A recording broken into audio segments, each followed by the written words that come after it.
Hola, somos Guillermo Gallareta y Humberto Bretón y vamos a hablar de fibra dietética para la clase de biotecnología de nutracéuticos y fármacos.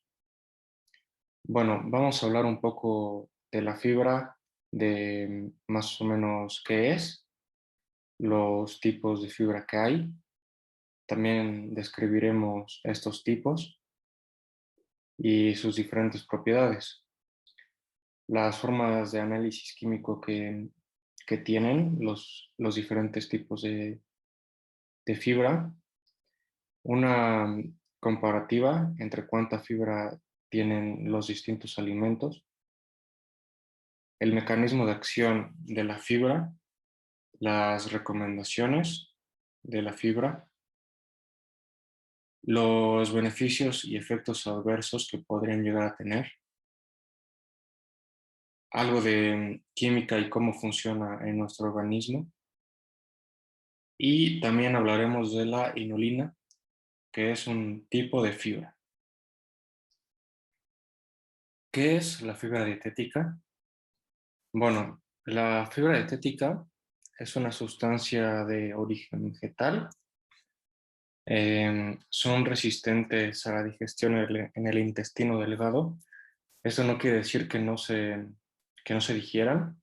Como vamos a ver más adelante, se digieren en menos medida que algunos alimentos, pero dependiendo del tipo de fibra, se digieren en mayor o en menor medida.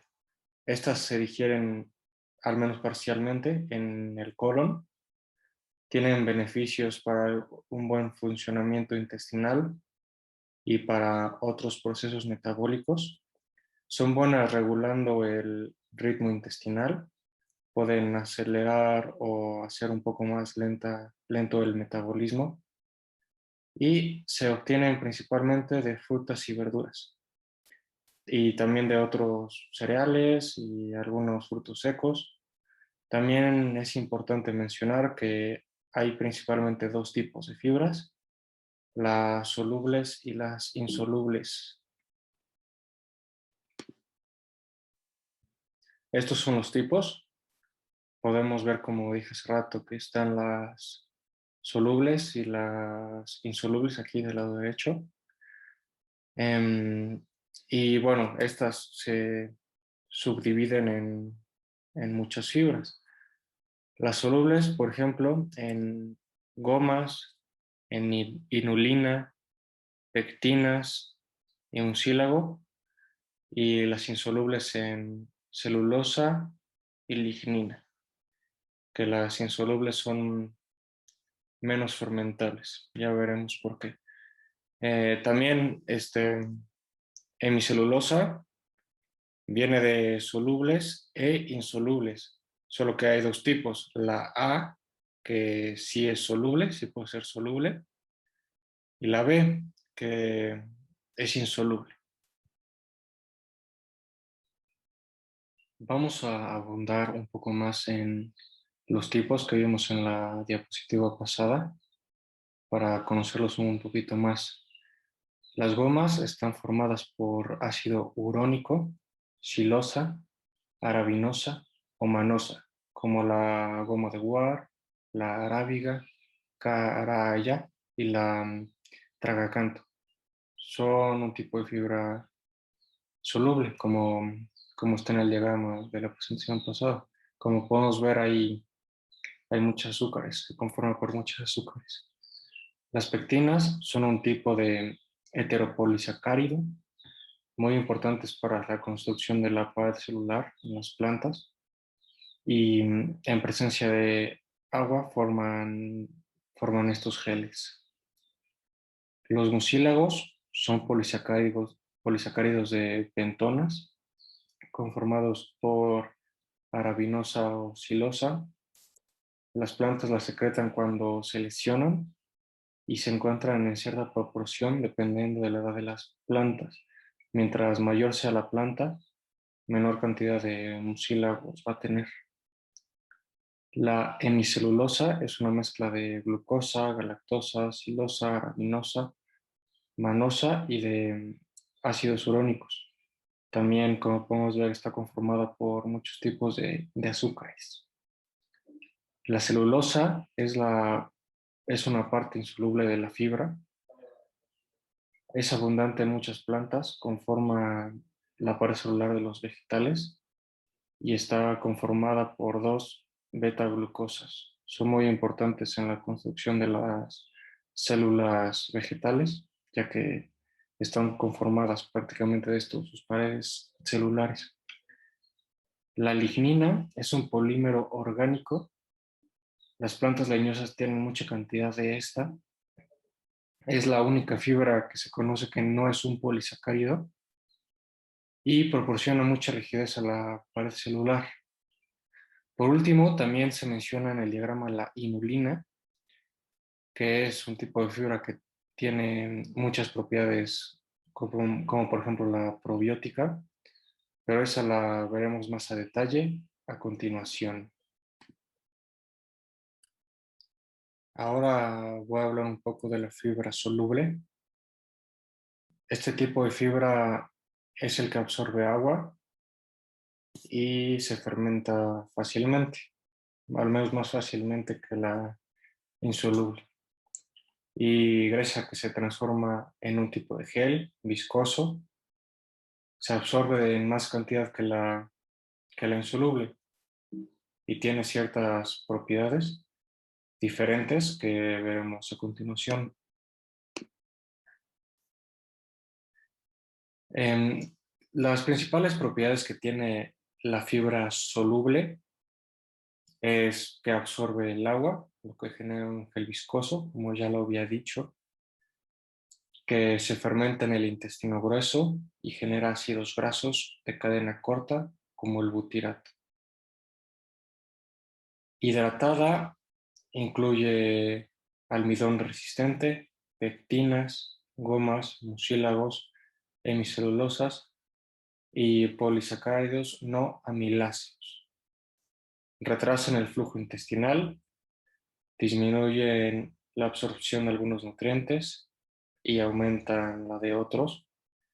Pueden encapsular ciertos nutrientes para que no se absorban en el intestino. Y también se encuentran en frutas como manzana, pera, plátano, en verduras como papa, avena, cebada, legumbres y arroz, entre otros. La inulina es una fibra soluble, fermentable con efecto prebiótico, de la cual es muy importante y ya hablaremos más adelante de ella. El análisis de la fibra soluble consiste en pesar la muestra al principio para saber cuánto tienes y al final cuánto vas a sacar.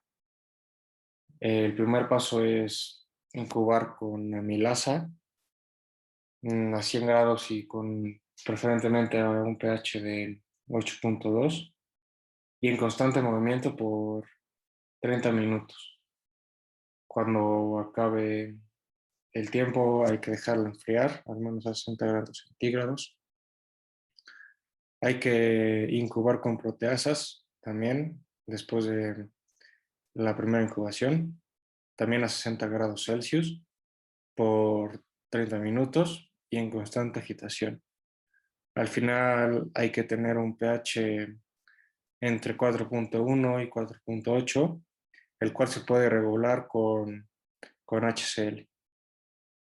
La tercera incubación es con amiloglucosidasa a 60 grados y por media hora también, a una agitación constante. Y para fibra soluble, que es el caso, hay que filtrar y lavar con etanol y acetona y dejar secar a 103 grados Celsius por la noche.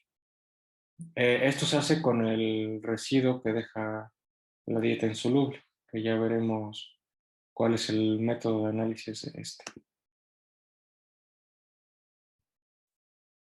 Ahora veremos la fibra insoluble, que es el tipo de fibra que no retiene líquidos y esto hace que casi no sea fermentada y dificulta la absorción. Las propiedades de las fibras insolubles son que se suelen encontrar en mayor proporción que las solubles, evitan el estreñimiento. Esto hace que acelere un poco el metabolismo y puede bajar el colesterol. Casi no es fermentado en el intestino y incluyen celulosa, algunas semicelulosas y algunos polifenoles. Como ya sabemos, la celulosa es algo que el ser humano no puede digerir, al menos en muy poca proporción, y por eso es considerado como una fibra insoluble. La contiene el salvado de trigo y vegetales como zanahoria, apio, espinacas, espárragos y pimientos. También la contienen las frutas y las verduras, como ya veremos en la comparativa de fibras en los alimentos. Y bueno, también, claro, esta fibra no absorbe agua y no forma el gel que podría formar la fibra soluble. El análisis de este tipo de fibras, el principio es igual que el de la fibra soluble. De hecho, en estos tres pasos que están en verde son los mismos, que consisten en las tres incubaciones con amilasas, con proteasas y con amiloglucosidasa a 60 grados todas y con agitación. Em, Después, el último paso que es distinto, bueno, más bien es previo al, al análisis de la fibra soluble, es que hay que filtrar y lavar con agua destilada a 70 grados, lavar con etanol y acetona y secar a 103 grados. El residuo es con el que analizaremos la fibra soluble, que ya expliqué el diagrama anteriormente. Aquí podemos ver la cantidad de fibra en frutas y verduras y distintos alimentos, como vemos en esta tabla. Em, es importante mencionar que es la fibra, los gramos de fibra por cada 100 gramos de alimento. A grandes rasgos, se puede ver que en general, salvo ciertas excepciones, la fibra insoluble está en mayor proporción que la soluble en frutas y verduras y en general en todos los alimentos. Em, algún alimento que tiene mucha fibra es el brócoli cocido, mucha fibra insoluble. Em, y en proporción, las judías verdes tienen bastante fibra soluble y las papas hervidas tienen más fibra soluble que insoluble en este caso. Tiene muy poca fibra en general, pero, pero tiene más fibra soluble, que es una excepción a la regla.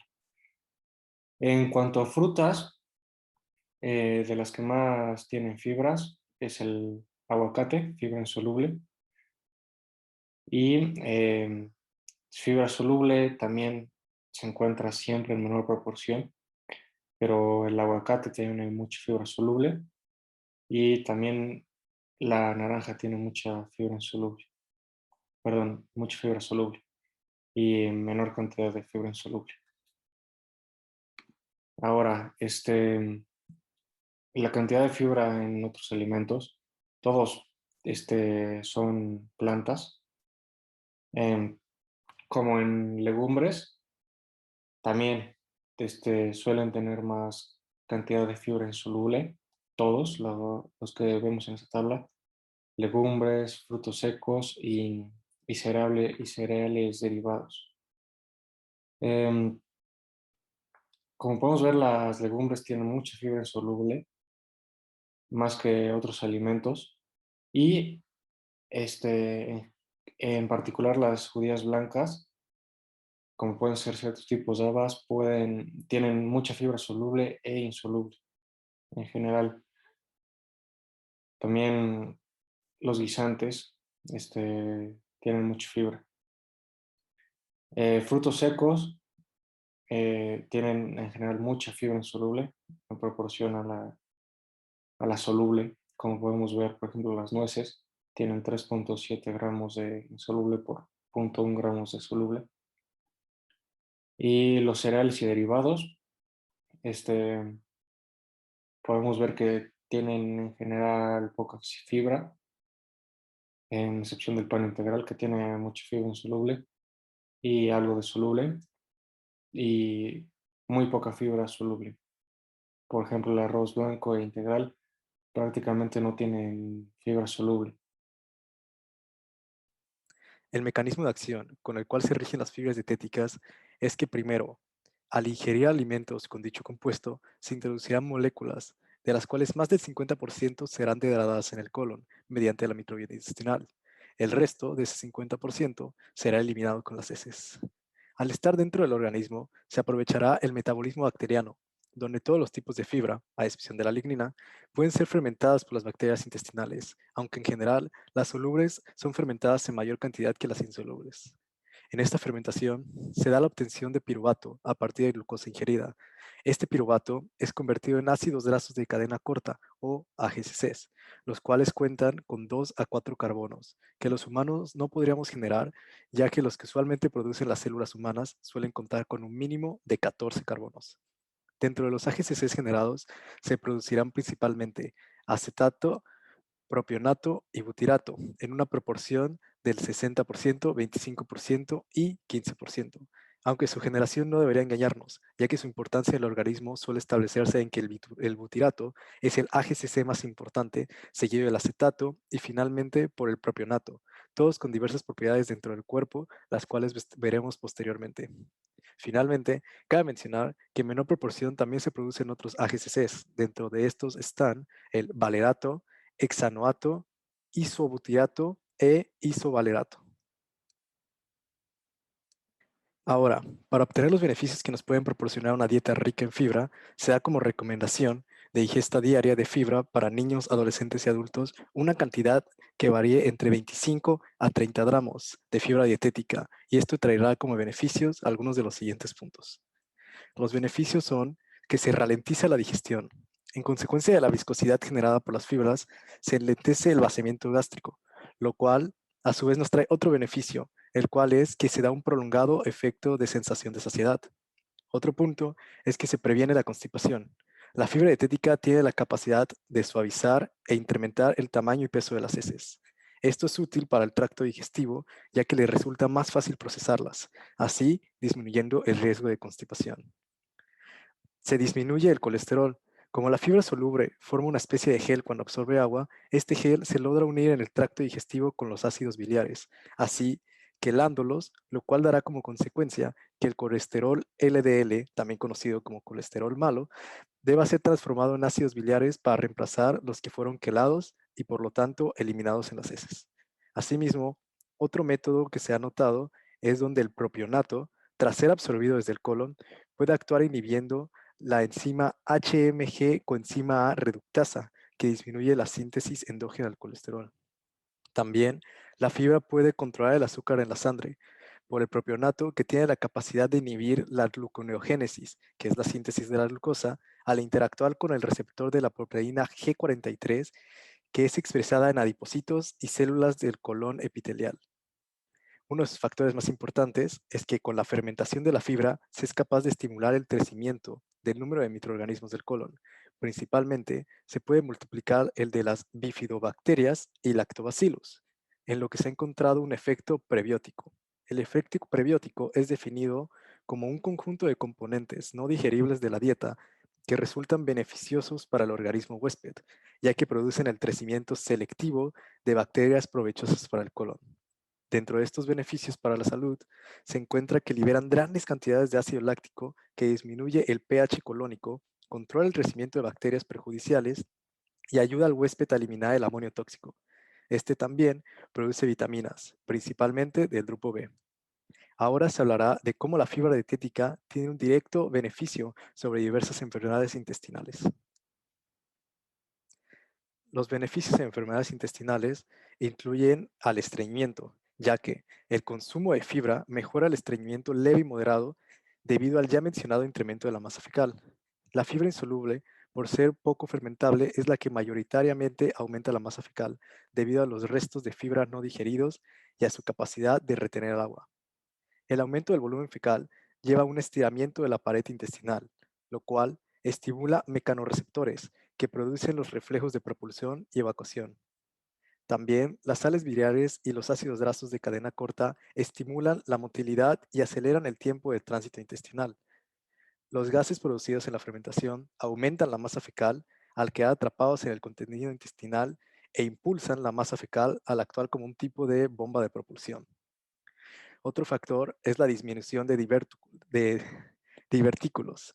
La diverticulosis es una condición que existe cuando queda un residuo insuficiente en el colon, el cual se va acumulando y da motivo a la generación de contracciones cada vez más fuertes como intento del organismo para poder propulsar el contenido intestinal. Este va directamente relacionado con los beneficios del estreñimiento, ya que la fibra ayudaría a disminuir la presión generada dentro del colon, evitando así la formación de sacos a través de la pared intestinal. Otro punto es la diarrea. Los ácidos grasos de cadena corta se absorben rápidamente en más del 90% de colonocito en su forma protonada, lo cual también se acompaña de una importante absorción de sodio y agua, que es arrastrada y disminuye la diarrea, que se asocia con la mala absorción de carbohidratos. Asimismo, con los efectos prebióticos, se puede dar que estos eliminen los posibles gérmenes causantes de la enfermedad. Otro punto es la colitis. La colitis ha sido relacionada con un defecto en la oxidación de los AGCCs. Por lo tanto, se puede hacer una asociación donde el proporcionamiento de los AGCCs, en especial del butirato, pueda apoyar a disminuir esta condición. Uno de los puntos más importantes es el efecto que tiene en el cáncer colorectal. De los AGCCs, el butirato puede tener una función protectora por sus efectos sobre la proliferación celular, la apoptosis y la expresión genética. Por otra parte, como se ha mencionado, se sabe que la fibra tiene capacidad de fijar los ácidos biliares, lo cual evita su conversión en ácidos biliares secundarios que son considerados procarcinógenos. También es conocido otro mecanismo para evitar la conserción de ácidos biliares secundarios, donde los AGCCs logran disminuir el pH del colon, que esto inhibe la actividad de la enzima 7-alfa hidroxilasa, que se encarga de esta conversión de los ácidos biliares primarios en ácidos biliares secundarios. Otra importante enfermedad a la que le trae beneficio el consumo de fibras es que previene enfermedades cardiovasculares. El consumo de una cantidad recomendada de fibra reduciría el riesgo de enfermedad cardiovascular entre un 12 y un 20%, por los puntos mencionados sobre el efecto que este tiene en la disminución del colesterol. Otra de las enfermedades grandes a las que puede atribuir un beneficio la fibra es en la diabetes. Finalmente, el efecto que la fibra tiene en la diabetes es que puede considerarse un recapitulado de varios de los beneficios previamente expuestos, ya que todos ellos ayudan a disminuir factores de riesgo para la diabetes, como pueden ser que la fibra ayuda a los niveles de glucosa y colesterol en sangre. Además, gracias a su efecto saciante, la fibra ayuda a controlar el peso, un factor importante en el tratamiento de la diabetes, especialmente de la tipo 2. Ahora hablaremos de los efectos adversos que un exceso de fibra en nuestra dieta podría provocar. Un exceso de fibras ha sido denotado como 70 gramos en un consumo diario. Dentro de estos, los efectos más comunes serían principalmente las flatulencias, ya que por la excesiva producción de gases tras la fermentación del mismo organismo, trataría de eliminarlas de estas de una forma u otra. El dicho exceso de gas puede provocar más malestares, como lo son la distensión abdominal o, que también es conocida como el vientre hinchado. Es un efecto que puede hacer que se produzca una mala absorción de determinados componentes, dando lugar a un crecimiento de la velocidad a la que circula la masa fecal por el intestino, y así que ésta no tenga tiempo de formarse a las heces como tal. Otro es el meteorismo. El meteorismo también es un cuadro clínico que se debe debido a un exceso de gas dentro del intestino y al aumento de la sensibilidad de las paredes de esta a la distensión. Todos estos efectos pueden llegar a un dolor abdominal e incluso, en casos más graves, a una obstrucción intestinal. Los fructanos son carbohidratos polisacáridos y oligosacáridos formados exclusivamente por unidades de fructosa.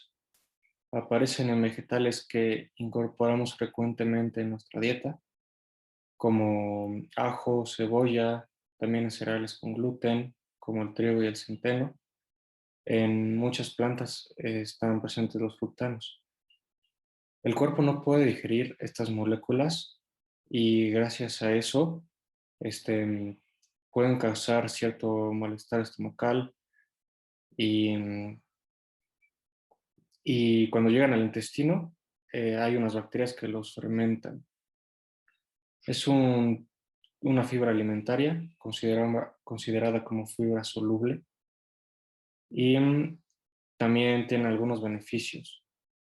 Sin embargo, como muchas personas no pueden digerirlos de la manera correcta, pueden causar síntomas como problemas con gases, distensión abdominal, diarrea, estreñimiento y cosas parecidas a esto. Entonces, tienen que estar bien etiquetados en los productos que tienen fructanos para que las personas que no puedan comerlos sepan si comprar o no estos productos. Como ya había dicho, se encuentran en cereales como el trigo, el centeno, la cebada, y estos contienen gluten. Los fructanos no precisamente siempre se encuentran junto al gluten. Los alimentos con gluten pueden tener o no fructanos y los alimentos sin gluten también pueden tener fructanos, una cantidad grande de fructanos. Entonces, es otra razón por la que tienen que estar muy etiquetados. Y es distinta la dieta a las personas que tienen enfermedad celíaca. Entonces, no es exactamente lo mismo a ser intolerante al gluten. La inulina es un carbohidrato de reserva energética no digerible presente en vegetales, frutas y cereales. Tal como podemos ver, este es un claro ejemplo de los fructanos, por su molécula constituida principalmente de moléculas de fructosa. Su ingesta diaria es vital para nosotros, ya que éste actúa como alimento funcional. Y lo bueno de este compuesto es que se encuentra en varios alimentos que se usan para cocinar en el día a día, como lo pueden ser la cebolla o el ajo, aunque su mayor disponibilidad se encuentra en otros alimentos como es la pataca, la chicoria y la raíz de dalia. La biosíntesis de la inulina es basada en el modelo propuesto por Edelman y Jefford, que en 1968 identificaron dos enzimas fructiltransferasas, las cuales son vitales para esta reacción.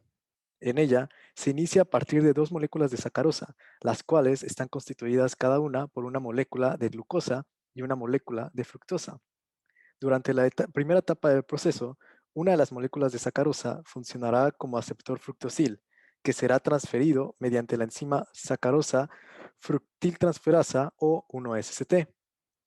Esto producirá la formación de una molécula de una questosa y una molécula de glucosa, que es el residual de la partición previa. Posteriormente, se buscará elongar este trisacárido para formar la cadena de inulina. Esto se realiza mediante la acción de la enzima fructano 1-fructosiltransferasa o 1-FFT, que catalizará la transferencia de fructanos tipo inulina para permitir generar una cadena cada vez más larga.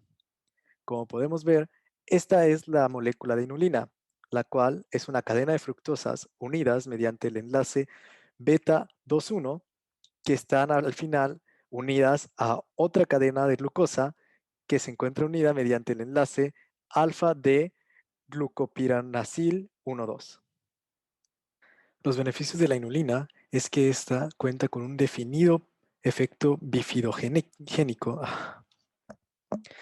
Ahora los beneficios que da el consumo de inulina son los siguientes. La inulina es un poderoso prebiótico, definido por su capacidad bifidogénica, de la cual ya se habló previamente en la actividad prebiótica de las fibras dietéticas. Esta igualmente cuenta con un bajo valor calórico, que se encuentra dentro del rango de 1.5 kilocalorías sobre gramo o también conocido como 6.3 kilojoules sobre gramo. Este cuenta con varios efectos en el metabolismo de lípidos. En un estudio se vieron los mecanismos de acción de la inulina en ratas y se notó que ésta logra suprimir la producción de genes responsables de formar las enzimas responsables de la misma lipogénesis. La disminución de la constipación. La inulina, al ser una fibra soluble, no es digerida por las enzimas humanas, lo cual le da propiedades capaces de bajar el pH intestinal, proveyendo así de un incremento en la frecuencia de desecho de las heces y una disminución en la constipación. También se ve una reducción del riesgo en contraer enfermedades gastrointestinales. Mejora la absorción del calcio, hierro y magnesio, ya que las unidades fermentables apoyan a la obtención del equilibrio de calcio, al transformar el sitio primordial de su absorción mineral del intestino delgado al intestino grueso. Asimismo, el bajo pH generado incrementa la biodisponibilidad del calcio y se mejora su absorción por la difusión pasiva del intestino delgado y de la primera parte del intestino grueso. Todo esto tiene como resultado que también se halle un rol en el fortalecimiento de huesos, particularmente de la densidad ósea. Dentro de la absorción del magnesio, esta mejoría se atribuye a las modificaciones prebióticas en la última parte del intestino grueso. La regulación del apetito es el procedimiento por el cual se regula la interacción mediante varias hormonas orexigénicas y anorexigénicas, las cuales son secretadas principalmente por la microbiota intestinal. Al la inulina posee un efecto prebiótico, logra interactuar con ellas, evitando así el mensaje que ellas generan, las cuales le indicarían al hipotálamo que hay una sensación de antojo. Finalmente, la estimulación del sistema inmune se debe a que en diversos trabajos con la inulina se ha demostrado que esta está indirectamente relacionada con las funciones de las células T, células natural killers o también conocidas como células NK, y actúa en actividades de fagocitosis tras la alteración de la concentración de ácido láctico y de bacterias en el tracto intestinal. La inulina también mejora la estabilidad de emulsiones y espumas, por lo que se usa como diversos estabilizantes en productos alimenticios, como helados, salsas, postres cremosos. También se observa una sinergia entre la inulina y otros agentes gelantes, como es la gelatina, alginatos, gomas y una muy conocida que es la maltodextrina. Con respecto a la oligofructosa, esta tiene una mayor solubilidad y dulzor, por lo tanto es también usado como un sustituto de azúcar. La oligofructosa también es estable a altas temperaturas, lo cual provee de una capacidad humectante que reduce la actividad del agua y asimismo logra afectar en los puntos de fusión y de ebullición. Bueno, ahora tocará hablar de uno de los puntos más importantes de esta presentación, que es el método analítico de los fructanos. El método elegido en esta presentación será el método AOAC 997.08, debido a su simplicidad, en la cual solamente se requirieron de 3 pasos para hacer el análisis. Estos 3 pasos son la extracción, la hidrólisis enzimática y la determinación cromatográfica. Se parte de una solución acuosa del producto alimenticio que contenga aproximadamente 1% de peso sobre volumen de fructanos. La extracción de los fructanos se realiza en 2 pasos, de los cuales habrá puntos intermediarios donde sacarán alícuotas para determinar otros compuestos. La extracción de los fructanos se realiza en este primer paso donde se usa agua hirviendo con agitación continua a pH de 6.6 a 8 y se completa la extracción en un segundo paso. La solución se mantiene en agitación a 80 grados Celsius por un tiempo de 10 minutos y se deja reposar hasta que alcance la temperatura ambiente. Cuando haya logrado este parámetro, se tomará una alícuota, que va a ser de aproximadamente 50 gramos, para ser sometida a la primera determinación cromatográfica, donde se sacarán los valores de azúcares tales como la glucosa, fructosa y sacarosa, a partir de los cuales, mediante cálculos analíticos, se obtendrá la cantidad de fructosa libre y de sacarosa. Aparte de esta alícuota, se toma otra alícuota de 15 grados aproximadamente para ser sometida a la hidrólisis enzimática. Esta hidrólisis va a ser realizada con la enzima amiloglucosidasa. Para garantizar que la reacción se pueda dar de buena manera, se deberá mantener la temperatura a 60 grados Celsius por un tiempo de 30 minutos con una agitación suave. Posteriormente, también se va a dejar reposar la solución hasta que llegue a una temperatura ambiente. Ahí se tomará aproximadamente 10 gramos de alícuota para realizar la segunda determinación cromatográfica, donde esta determinación intermedia obtendrá las cantidades de glucosa libre, glucosa de almidón y maltodextrinas. El resto de la solución obtenida de la primera hidrólisis va a ser sometida a una hidrólisis enzimática, pero ahora la enzima que se va a ocupar es la inulinasa, que también será realizada a una temperatura de 60 grados Celsius por 30 minutos. De la determinación cromatográfica de esta última solución se obtienen las cantidades de glucosa total y fructosa total, ya que se hace la asunción que todas las moléculas poliméricas de los fructanos han sido hidrolizadas hasta la forma de sus moléculas más simples de los distintos azúcares que poseen. A partir de todos los cálculos analíticos se obtendrá el contenido total de fructanos. Como se mencionó, para tener el contenido total de fructanos se van a requerir ciertos cálculos, los cuales derivan de estas ecuaciones. En la ecuación 1, el valor de phi es el contenido total de fructanos presentes en la muestra. La G es el contenido de glucosa y F es el contenido de fructosa, ambos provenientes de los fructanos, mientras que la K es un factor de corrección que se debe de añadir debido al agua absorbida después de la hidrólisis. Esta cantidad de agua depende del grado de polimerización de la inulina presente. En la ecuación 2 y 3, todos los valores serán obtenidos a través de las mismas determinaciones cromatográficas, excepto los valores de GS y FS, ya que estos dos serán determinados como S, que es la sacarosa, entre 1.9, y también en la FS de la fructosa también será el valor de la sacarosa entre 1.9.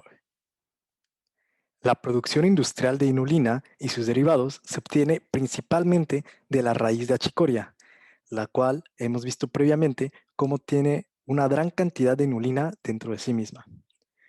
Para iniciar este proceso se es necesario lavar y cortar las raíces de achicoria. Tras ello, la extracción se realizará mediante difusión en agua caliente. De esta se utilizan los que serían los residuos de pulpa para generar un alimento animal. Posteriormente, el llamado jugo de difusión se puede transformar tanto por una previa hidrólisis enzimática parcial o directamente por una carbonatación acídica en un jugo claro. Alternativamente, tras este paso, las proteínas y los componentes celulares pueden precipitarse en condiciones ligeramente ácidas para darles propiedades que actúen como productos beneficiosos en el suelo para la agricultura. Bien, ahora tras todos esos pasos, contaremos con la presencia de inulina base, también llamada inulina trura o inulina nativa.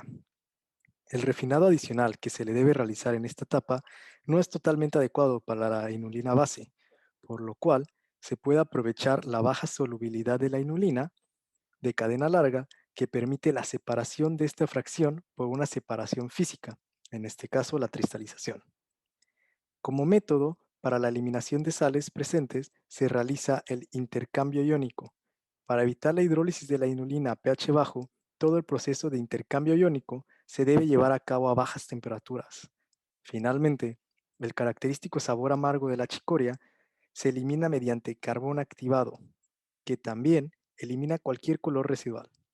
Tras este paso, se tendrá un jugo fino de inulina que es ligeramente ácido, está casi completamente desmineralizado y que también es bastante incoloro. El jugo de inulina es posteriormente filtrado y pulido mediante evaporación para concentrar el producto, que finalmente será secado por aspersión o también llamado secado por atomización. Es importante mencionar que este secado por atomización permitirá que tengamos una presentación en polvo y, ya que se realizó a partir de soluciones de inulina completamente disueltas, se dará como resultado polvos amorfos, los cuales tienen la propiedad de que son bastante solubles. Tras todo este método, juntaremos con todos estos productos que pueden, bueno, podremos elegir uno de estos productos que podrá ser el jarabe de oligofructosa, la oligofructosa, inulina estándar o inulina HP, también conocida como en inglés inulina high purity. Por último, tenemos nuestras conclusiones. Bueno, la fibra es fundamental para el ser humano, como lo pudimos demostrar en la presentación, principalmente por su capacidad de regular el intestino y al metabolismo. Al estar en muchos alimentos de nuestro día a día, consumidos diariamente, no es muy difícil consumir toda la fibra necesaria, aunque sí hay que fijarse muy bien porque es posible que estemos bajos en cantidad de fibra dependiendo de nuestra dieta, pero no hay que dejarla de lado porque ya sabemos cuáles pueden ser los efectos negativos de la ausencia de fibra, que pueden ser muchos, incluso el cáncer. Y se pueden evitar de una manera muy sencilla, que es una dieta balanceada, que siempre es muy recomendada, no solo por la fibra, sino por la cantidad de muchos nutrientes. Y al final, como la fibra es otorgada por plantas, y las plantas son las que proporcionan muchas vitaminas y minerales necesarios este, para ciertos efectos nutracéuticos, pues siempre se conjugan muy bien, ya que la fibra está muy presente en todas las plantas. Y bueno, esto sería todo por nuestra parte. Agradecemos la atención.